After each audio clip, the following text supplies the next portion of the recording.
हम जो issue discuss कर रहे हैं कि लोगों की नज़रों में अभी भी जेल से छूटने के बाद भी वो व्यक्ति जो है वो क्रिमिनल ही होता है, ऐसा क्यों है? तो कहीं ना कहीं हमें एनालिसिस करने की ज़रूरत है कि हम इतना जल्दी किसी को क्यों जज करते हैं, हम बिना उसका ट्रायल कंप्लीट किए उसे गुनहगार क्यों बता देते हैं। इसमें मीडिया का भी काफ़ी बड़ा रोल है कि मीडिया आजकल ऐसा हो गया है कि न्यूज़, हॉट न्यूज़ या नए अपडेट्स, इस चक्कर में एक जो व्यक्ति है जिसके ऊपर डाउट है, जिसे पुलिस वाले सिर्फ पूछताछ के लिए बुला रहे हैं, उसे भी गुनहगार बता देती है। तो उसके रेपुटेशन का क्या? तो ये चीज़ हम खुद क्रिएट करते हैं।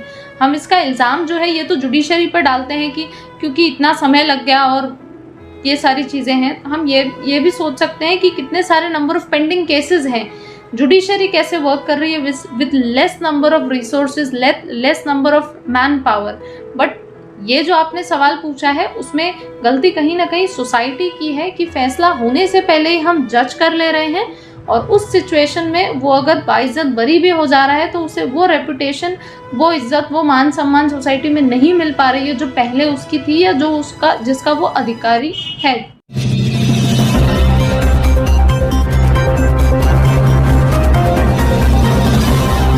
मैं अब्दुल काशिफ, आज हम हैं एडवोकेट रेणुका दमानी जी के साथ।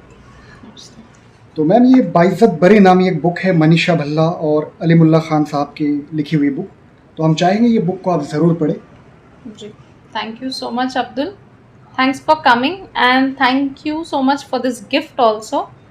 तो ये किताब जो है, बाइज्जत बरी के आगे आप देख सकते हैं क्वेश्चन मार्क लगा है। तो एक बहुत बड़ा सवालिया निशान है हमारे समाज पे, हमारे देश की मीडिया पे, कि हमारे देश का कोर्ट तो बाइज्जत बरी कर देता है किसी शख्स को, लेकिन हमारा समाज क्या उसे बाइज्जत बरी करता है?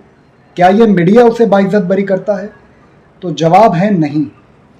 तो सबसे पहले तो हम आपके क्या विचार है इस बारे में हम जानना चाहेंगे कि 10 साल, 8 साल, 5 साल कोई अपनी ज़िंदगी को अपना जेल में बिताता है, उसके बाद में उसे बाइज्जत बरी कर दिया जाता है क्योंकि वो बेकसूर था, या ये कहते हुए छोड़ दिया जाता है कि इसके खिलाफ में हमें कोई सबूत नहीं मिल पाए?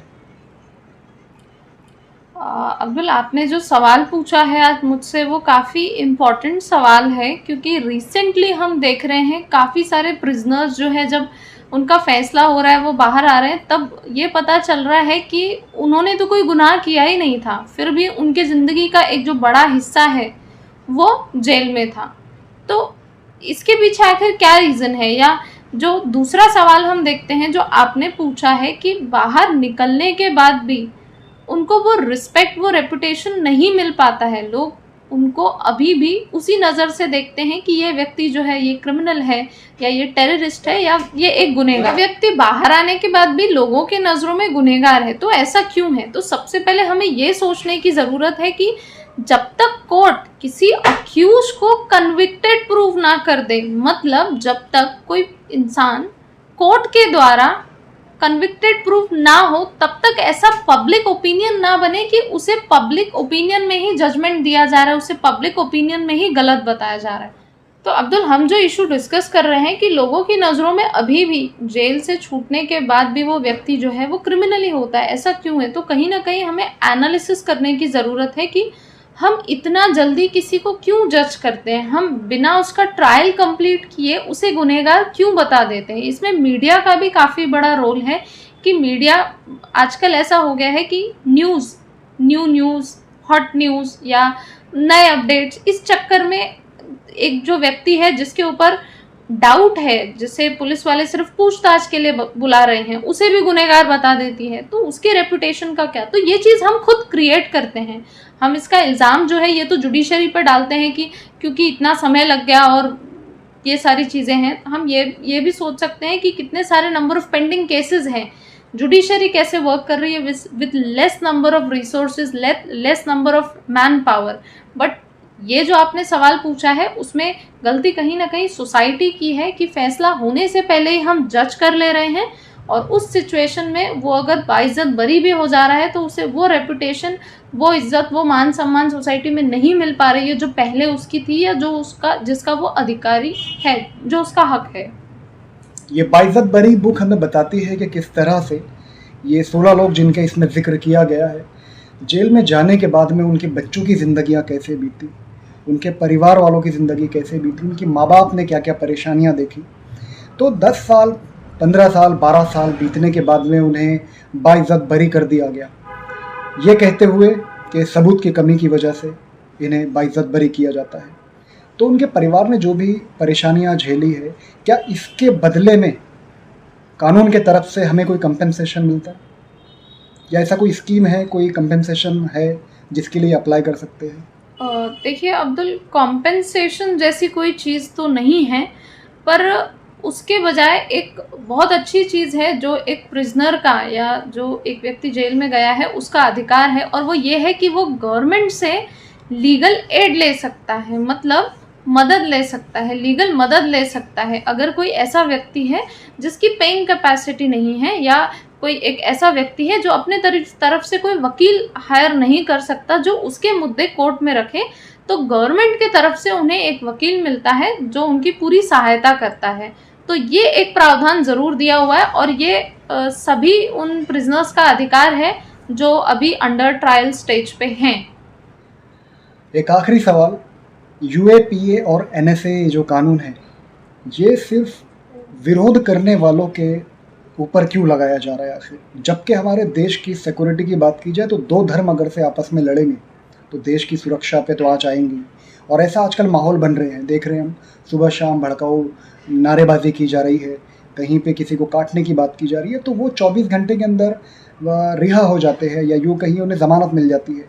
लेकिन जिन्होंने गवर्नमेंट की स्कीम की मुखालिफत की, किसी बात की मुखालिफत की, उन पे यूएपीए लगा दिया जाता है। तो ऐसा क्यों हो रहा है, ऐसा ये सब?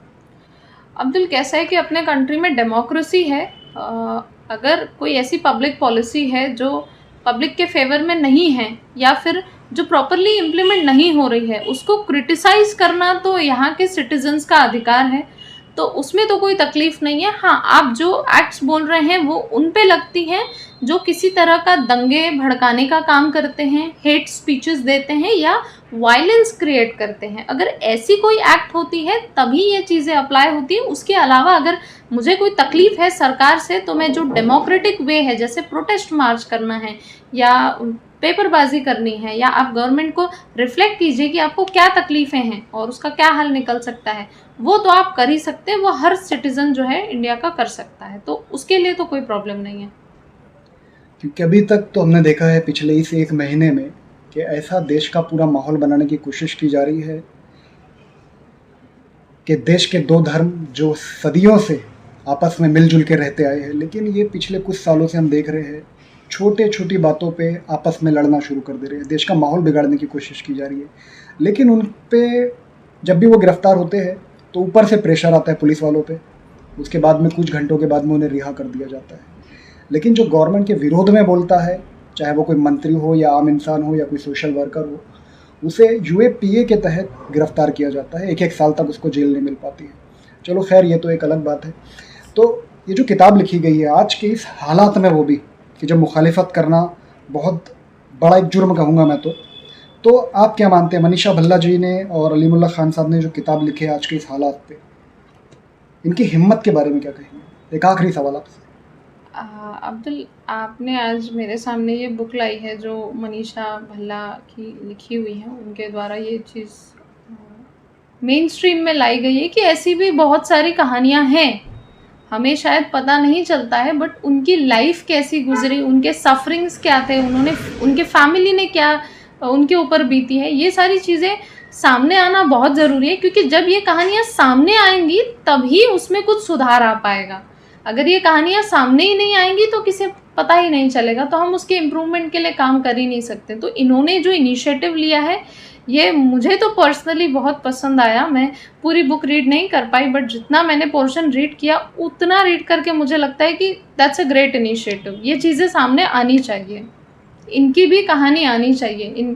इनके ऊपर अगर इल्ज़ाम लगा है बट इनको कोर्ट ने बाइज्जत बरी कर दिया, तो इन्होंने क्या सफरिंग देखी है वो चीज़ भी हमें पता चलनी चाहिए। वो सभी स्टूडेंट्स जो अभी फ़िलहाल में ग्रेजुएशन कंप्लीट किए या 12th पास हुए, उन्हें मैसेज देने के मकसद से, उन्हें मोटिवेट करने के मकसद से एक आखिरी सवाल। अभी फ़िलहाल में ये जो बुक बता रही है कि ये 16 जो लोग हैं, इन पे जो भी जुल्म सितम किया गया, बाद में बाइज्जत बरी कर दिया गया, तो इनके बच्चों को क्या लगता है आपको, अगर से ये कानून खुद अगर से एडवोकेट बन जाए तो कैसा रहेगा?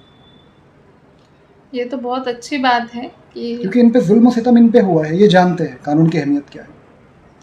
ये तो बहुत अच्छी बात है कि जिसने सफ़र किया है वो अगर आके खुद यहाँ काम करेगा तो उसके काम करने का तरीका और उसके काम करने का जज्बा दोनों ही बहुत सुपर होगा, और शायद उनके काम से बहुत सारे लोग बच सकते हैं, ऐसी कहानियाँ कम हो सकती हैं। तो आपका बहुत बहुत शुक्रिया, आपने अपना कीमती समय दिया। Thanks to you, thanks to all the viewers, thank you.